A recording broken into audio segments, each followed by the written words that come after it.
I'm the girl who knows nothing. I'm the girl who's an entrepreneur, who's a mother, sister, daughter, friend, boss, colleague, mentor, branding professional, MBA grad, marketeer, engineer, and many more things. But still, I'm the girl who knows nothing. And that has been my secret sauce, knowing nothing. All my life, the one thing that I have done right is overestimating my capabilities, my skills, my knowledge, my experience, my level of almost everything, my attention, my limitation to things. And that has helped me reach where I am today. This might sound counterintuitive to a lot of you. So let me tell you a famous story. This is a story of two highly acclaimed scientists from the field of psychology. One was the Professor Dunning, who taught at the Cornell University, and other his student Justin Kruger. Both of them are attributed to writing a very famous paper on the effect of Dunning-Kruger effect. The Dunning-Kruger effect is a cognitive bias where people with low ability or skill or experience overestimate their ability or knowledge. In my case, both. The funny bit is that these two scientists deep dived on this topic only after reading about few robberies which happened in 1995, where the robbers robbed two banks without wearing masks.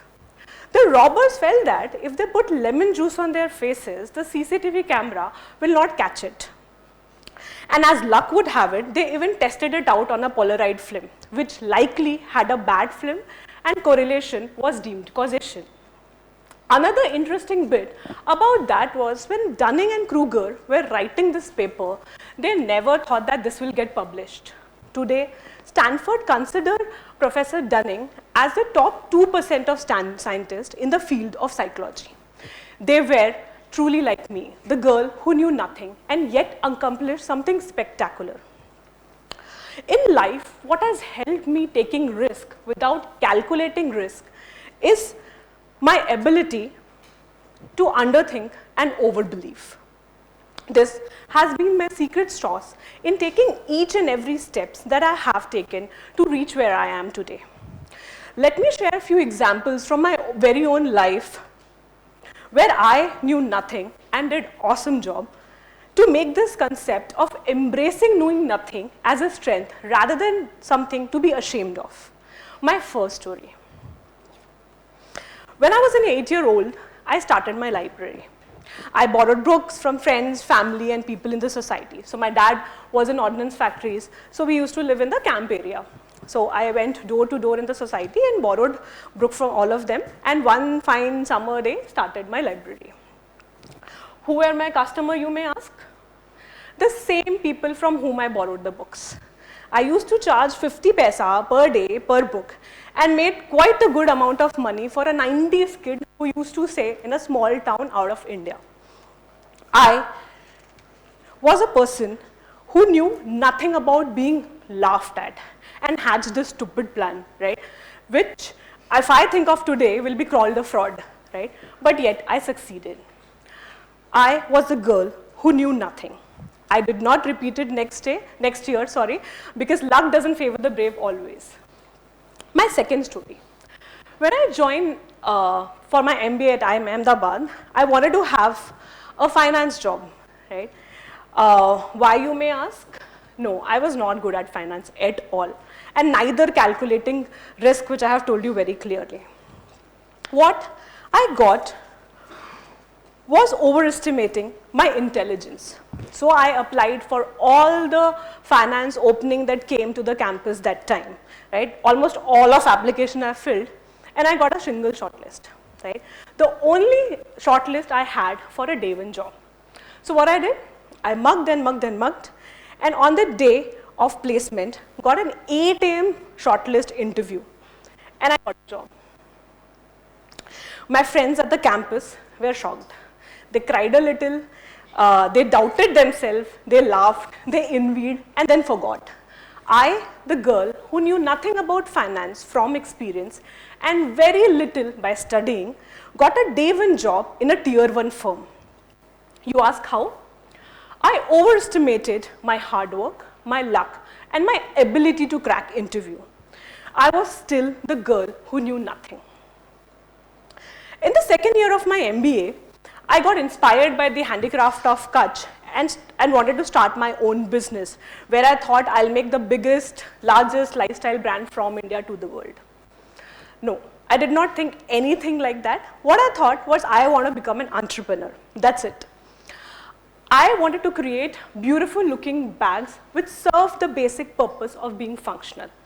No TAM analysis, no risk analysis, no idea who will pay my hefty student's loan, who is going to fund my business, or whether this business and idea will leave me bankrupt. I was the girl who knew nothing. Yet, I overestimated my hard work, my ability to be persistent, my salesmanship, my kind of okay PPT making skill. And I went ahead and applied for the scholarship which is given to the entrepreneurs by IIM Ahmedabad. And got rejected by my very own, very close father-like mentor, Professor Sunil Handa sir. Handa sir told me, you are a girl who knows nothing about business. So disheartened, I applied for a job in a startup, worked there for a few months, didn't like it, and took the plunge back to the first love of my life, which was Zook.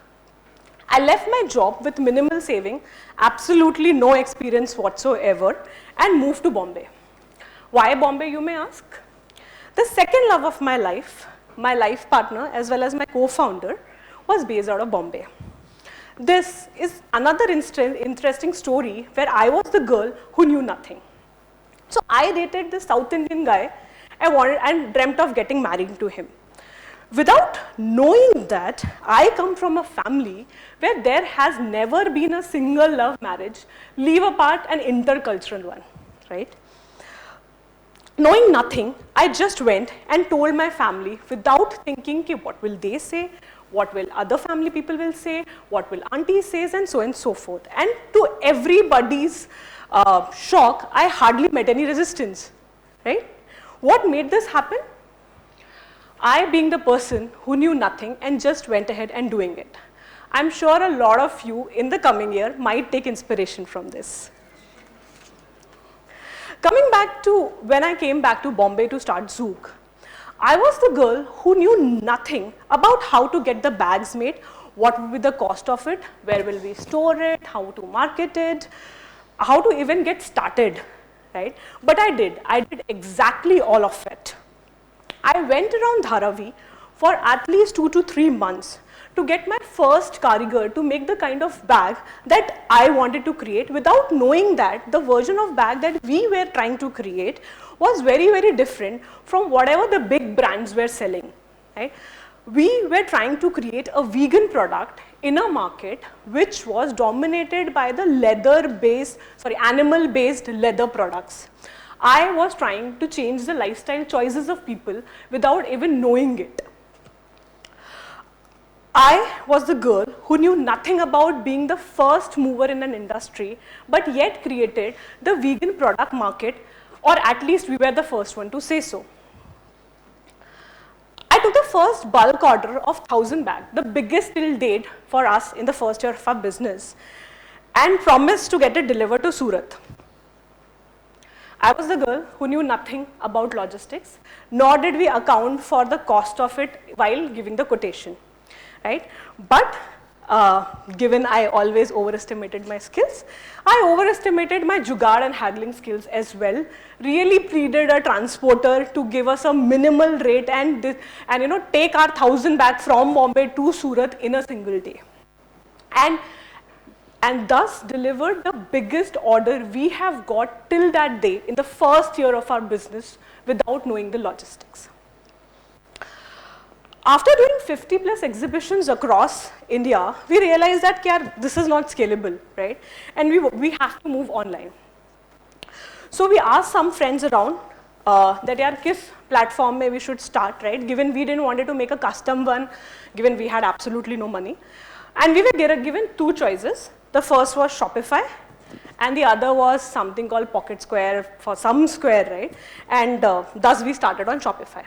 And that is where our journey of Zook.co.in started, where in the past few years, I have learned to run ads on social media, create content on social media, do brand building, creative direction, product development, revenue planning, and many more things.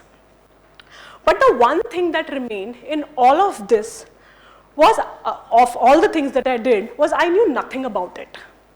I was someone who always overestimated my skills, my luck, my hard work, my confidence, my ability, and my level of doing anything. And how have I done, you may ask? I am in front of you giving this TEDx on a campus which is told to me is filled with Zook bags. So I did pretty well for myself, and you will for yourself as well if you remain someone who knows that they know nothing. Someone who knows nothing tries harder. Someone who knows nothing is more patient. Someone who knows nothing is diligent. Someone who knows nothing is more understanding of other people. Someone who knows nothing doesn't know what people care and laugh about. Someone who knows nothing always dreams big because they don't know the limit of their own dreams. So today, I want to urge all of you who are listening to me today and will be listening to me later, be the version of yourself who knows you don't know anything. Take pride in not knowing something, because when you do that, people are more willing to teach you. You will take more risk, you will learn, you will work harder, and you will grow.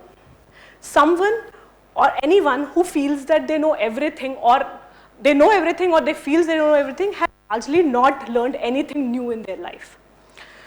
So tonight, I want to leave you with this thought of being a version of yourself who knows that you don't know something but yet want to accomplish something. Thank you.